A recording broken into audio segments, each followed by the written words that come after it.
खबरदार पाकिस्तान, खबरदार खबरदार। जय जवान जय भारत, जय जवान जय भारत। We love इंडिया, मातरम मातरम, वंदे मातरम। मातरम मातरम, वंदे मातरम। भारत माता की। పాకిస్తాన్ ఉగ్రవాద స్థావరాలపై భారత సైన్యం జరిపిన భీకర దాడులు. సో విశాఖలో సంబరాలు చేస్తోంది జనజాగరణ సమితి. బీచ్ రోడ్లో ఉన్న విక్టరీ అట్ సీ వద్ద అయితే జాతీయ జెండాలు చేతబట్టి జై భారత్ మాతాకి అంటూ నినాదాలు చేస్తున్నారు. మరొక వైపు పాకిస్తాన్ కబడ్దార్ అంటూ కూడా నినాదాలతో మారుమ్రోగిస్తున్నారు యువత. ఇక్కడ మనం చూస్తూ ఉన్నాం, ఎప్పుడూ కూడా భారతదేశం ఉగ్రవాదానికి నెగిటివ్గానే ఉంటుంది, యాంటీగానే ఉంటుంది. ఉగ్రవాదాన్ని పెంచి పోషిస్తున్న ఏ దేశాన్నైనా కూడా ఉపేక్షించేది లేదు అంటూ కూడా, అలాగే పెహల్గాం దాడిలో అమాయకమైనటువంటి టూరిస్టులను పొట్టన పెట్టుకున్న టెర్రరిజాన్ని పూర్తిగా కూకటి వేలతో పెకిలించేందుకు ఖచ్చితమైన ప్రతీకార చర్య ఉంటుందని ప్రైమ్ మినిస్టర్ మోడీ చెప్పినటువంటి మాట ప్రకారమే నిన్న జరిపిన దాడులు ఒక సింబాలిక్ అని కూడా చెప్పొచ్చు. సో ఇక్కడైతే జనజాగరణ సమితి చేస్తున్నటువంటి కార్యక్రమంలో చాలా మంది యువత పాల్గొన్నారు. చిన్నపిల్లలు సైతం జాతీయ జెండా చేతపట్టి ఇండియా అగైన్స్ట్ టెర్రరిజం అంటూ ప్లకార్డులు ప్రదర్శిస్తున్నారు. ఒకసారి వాళ్ళతో మాట్లాడదాం. ఇండియా ఎప్పుడూ కూడా ఉగ్రవాదానికి అగైన్స్ట్ గా ఉంటుంది అనేటటువంటి నినాదాలు కూడా ఇక్కడ ఎగ్జిబిట్ చేస్తూ భారత్ మాతాకి జై అంటూ చేస్తున్నటువంటి నినాదాలు మనం చూస్తూ ఉన్నాం. చిన్నపిల్లలు సైతం జాతీయ జెండా చేతబట్టి ఇండియా అగైన్స్ట్ టెర్రరిజం అనేటటువంటి ప్లకార్డులు కూడా ప్రదర్శిస్తూ ఉన్నారు. ఒక్కసారి జనజాగరణ సమితి వాళ్ళతో మాట్లాడదాం. సో ఈ రోజు ఒక గ్రేట్ అచీవ్మెంట్, ఇది ఒక బిగ్ ఫెస్టివల్ ఫర్ ఇండియా అనుకోవచ్చు. ఇది ఇంకా ఫెస్టివల్ కాదండి, ఇంకా ఉంది, ముందు ఉంది ఫెస్టివల్. ఇది కాదు ఫెస్టివల్ అంటే ప్రపంచ పటంలో పాకిస్తాన్ లేకుండా చేసినప్పుడే ప్రపంచానికి అంతటికి కూడా ఫెస్టివల్ వస్తుంది. పెహల్గాం ఉగ్రవాద దాడి జరిగిన తర్వాత భారతీయులందరూ కోరుకునేది ఒకటే, పాకిస్తాన్లో ఒక్క ఉగ్రవాది కూడా ఉండడానికి లేదు. కాబట్టి భారతీయులందరూ కూడా కులాలకు మతాలకు అతీతంగా కేంద్ర ప్రభుత్వానికి భారత సైన్యానికి మద్దతు తెలపాలి. మన సైన్యం పాకిస్తాన్ ఓడించేంత వరకు ప్రతి ఒక్కరు కూడా ఎవరు కూడా దేశద్రోహిలాగా మాట్లాడవద్దు. కొంతమంది సెక్యులర్ ముసుగులో దేశద్రోహులు ప్రకాష్ రాజ్ ఇలాంటి కుక్కలు ఉన్నాయి, వాళ్ళు కూడా దేశభక్తిని నిరూపించుకోవాల్సినటువంటి సమయం ఆసన్నమైంది. Ready to strike and celebrate to moment అనేటటువంటి ఒక నినాదంతో ముందుకు వెళ్తోంది త్రివిధ దళాలు.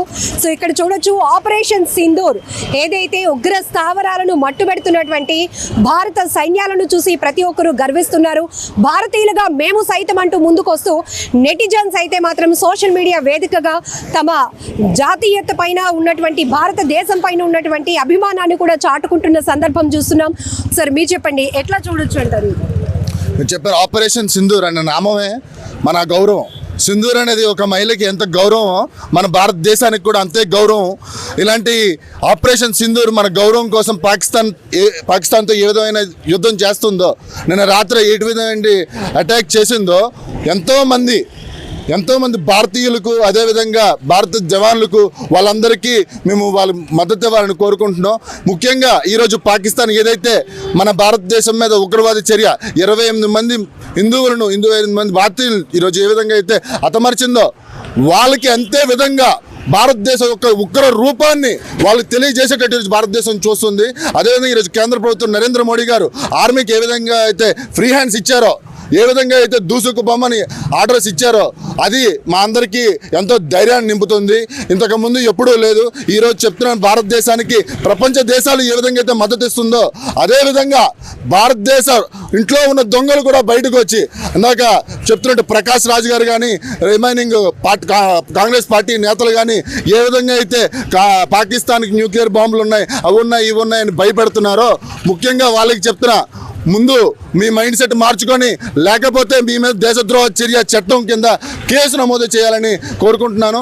ఈరోజు విశాఖలో ఇంతమంది యువకులు, చిన్న పిల్లలు రోడ్డు మీద వెళ్తున్న పాఠశాలలు కూడా ఈరోజు వచ్చి మాకు మద్దతు ఇవ్వడం, భారతదేశ సైన్యానికి మద్దతు ఇవ్వడం, అదేవిధంగా భారత జవాన్లకి వాళ్ళ కుటుంబాలకి ముఖ్యంగా నమస్కరించుకుంటున్నానండి. ఈ కార్యక్రమం భారతదేశ గౌరవాన్ని నింపుకోవాలని కోరుకుంటున్నాను. పెహల్గామ్ లో మినీ స్విట్జర్లాండ్ గా చెప్పుకునే బైసన్నూర్ లో అమాయకమైన టూరిస్టులపై టెర్రరిస్టులు జరిపినటువంటి దాడి తర్వాత ఖచ్చితమైన ప్రతీకార చర్య ఉంటుందని ప్రధాని మోదీ అనౌన్స్ చేశారు. ఆ తర్వాత త్రివిధ దళాలు కూడా అదే స్థాయిలో సన్నద్ధమైన పరిస్థితులు కూడా మనం చూస్తున్నాం. సో నిన్న రాత్రి 1 గంట ప్రాంతంలో భారత సైన్యం జరిపినటువంటి భీకర దాడుల్లో ఉగ్రవాదులు పరుగులు పెడుతున్నారు అని చెప్పొచ్చు. ఎందుకంటే that is power of Indian army అని చెప్పడంలో ఎలాంటి అతిశయోక్తి లేదు. సో ఈ రోజు విశాఖలో అందరూ కూడా సెలబ్రేట్ చేసుకుంటున్నటువంటి పరిస్థితి. పూర్తిగా ఉగ్రవాద మూలాలను వికటి వేళ్లతో పెకిలించిన రోజే నిజమైన భారతదేశానికి పండుగ అని కూడా ప్రతి ఒక్కరు భావిస్తున్నారు. చిన్న పిల్లలు సైతం జాతీయ జెండాలు చేతపట్టి జై భారత్ మాతాకి చిన్న పిల్లలు కూడా అంటే చిన్నప్పటి నుంచి కూడా వీళ్ళు భక్తి భావం దేశం పట్ల ఉన్నటువంటి గౌరవాన్ని మనం చూడొచ్చు. సో ఇది వైజాగ్ లో జరుగుతున్నటువంటి సెలబ్రేషన్స్. మొత్తం త్రివిధ దళాలకు కూడా మేము సపోర్ట్ గా నిలుస్తాం. ప్రతి భారతీయుడు గర్వించదగినటువంటి పరిస్థితి ఉంది అని కూడా చెప్తున్నారు. పూర్తిగా ఎవరైతే ఉగ్రవాదాన్ని పెంచి పోషించాలనుకుంటున్నారో అటువంటి వారి మూలాలను పూర్తిగా నైనా పెకిలించాల్సిన అటువంటి అవసరం ఉందని కూడా జనజాగరణ సమితి అభిప్రాయపడుతోంది. పాకిస్తాన్ వాళ్ళు అలాగే ఇంకోటి ఏంటంటే వాళ్ళు దగ్గర న్యూక్లియర్ బాంబ్స్ ఉన్నాయి. వాళ్ళకన్నా స్ట్రాంగ్ వెపన్స్ మన దగ్గర ఉంది, కానీ మనం అటాక్ చేయలేక కాదు.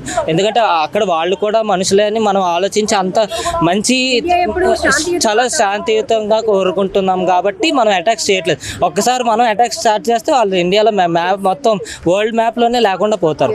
కానీ యాజ్ ఆఫ్ నైట్ జరిగింది ఒక స్మాల్ ఎగ్జాంపుల్ అని చెప్పొచ్చు. ఇంకా ముందు కూడా జరిగింది. లాస్ట్ ఇయర్ కూడా ఒకసారి 26 మెంబర్స్ని చాలా దారుణంగా బాంబ్తో లేపేశారు మొత్తం అందరినీ ఒకేసారి.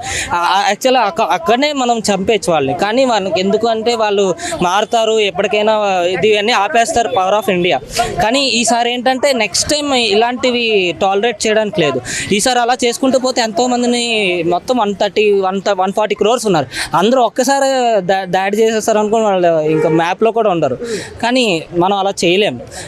యాజ్ ఆఫ్ ప్రైమ్ మినిస్టర్ గారికి అయితే మేము ఎప్పుడు సపోర్ట్ చేస్తాం. ఆఫ్టర్ అంటే పెహల్గామ్ దాడి తర్వాత ప్రజల్లో కూడా ఒక రకమైన చైతన్యం మనం చూస్తున్నాం. ఎస్ మ్యామ్, ఇంకా అందరూ రావాలి, ఇంకా సపోర్ట్ చేయాలి. బియాండ్ క్యాస్ట్ అండ్ ఎవ్రీథింగ్ మేము అందరూ సపోర్ట్ చేస్తాం. ఎందుకంటే మేము we are all Indians more than all anything. జై భారత్. ఓల్డ్ మేడం నేను చెప్పండి. ఓల్డ్ మేడం 62లో జరిగింది, 71లో జరిగినా సరే ఇప్పుడు శాంతం ఇండియా. ఇప్పుడు కూడా సైగ్రేషన్ చేసినా సరే భారతదేశము మోడీ గారు చేసినా సరే వాళ్ళు నొంగట్లేదు. ఇప్పటికైనా సరే ప్రతి భారతీయుడు, ప్రతి ఐక్యరాజ్య సమితి, ప్రతి దేశము మోడీకి సపోర్ట్ ఇవ్వాలి. 1971 మనం ఆ విక్టరీ దగ్గరే ఉన్నాం. అదే మేడం నాకు తెలుసు మేడం, కానీ నేను చదువుకోలేదు మేడం, అందుకని. కానీ ఒక భారతీయుడిగా మనం సపోర్ట్ చేయాల్సిన అవసరం ఉంది. సపోర్ట్ ప్రతి వ్యక్తి, భారతదేశం ప్రతి దేశాలు అన్ని సపోర్ట్ చేయాలా. ఉగ్రవాదాన్ని మట్టుబెట్టేందుకు ప్రధాని మోదీ తీసుకుంటున్నటువంటి సాహసోపేతమైన చర్యలకు ప్రతి ఒక్కరూ మద్దతు ఇవ్వాల్సినటువంటి అవసరం ఉంది. ఉగ్రవాదాన్ని భారత్ ఏ స్థాయిలో వ్యతిరేకిస్తుందో చెప్పడానికి నిన్న అర్ధరాత్రి జరిగినటువంటి దాడులు కూడా ఒక ఉదాహరణ అని చెప్తున్నారు. సో పెద్ద చెప్తున్నారు, నేను చదువుకోపోయినప్పటికీ కూడా మన దేశం ఎప్పుడు శాంతి వాతావరణాన్ని కోరుకుంటుంది కాబట్టి తగ్గుతూ ఉన్నాం. కానీ అమాయకమైన టూరిస్టులను టెర్రరిస్టులను పొట్టన పెట్టుకున్న తర్వాత ఖచ్చితమైన ప్రతీకార చర్య ఉంటుంది అని ప్రైమ్ మినిస్టర్ మోడీ అనౌన్స్ చేసిన తర్వాత ఆ స్థాయిలోనే త్రివిధ దళాలు కూడా సన్నద్ధం అవటం, ఇప్పుడు ఉగ్ర స్థావరాలపై ఆర్మీ చేసినటువంటి త్రివిధ దళాలు చేసినటువంటి భీకర దాడికి నిరసనగా భీకర దాడిని ప్రశంసిస్తూ మొత్తం ఫోర్స్ అందరికీ భారతీయులుగా మనమందరం సపోర్ట్ ఇవ్వాలని చెప్పి ఈరోజు జనజాగరణ సమితి ఇక్కడ పెద్ద ఎత్తున కార్యక్రమాన్ని అయితే చేపట్టింది.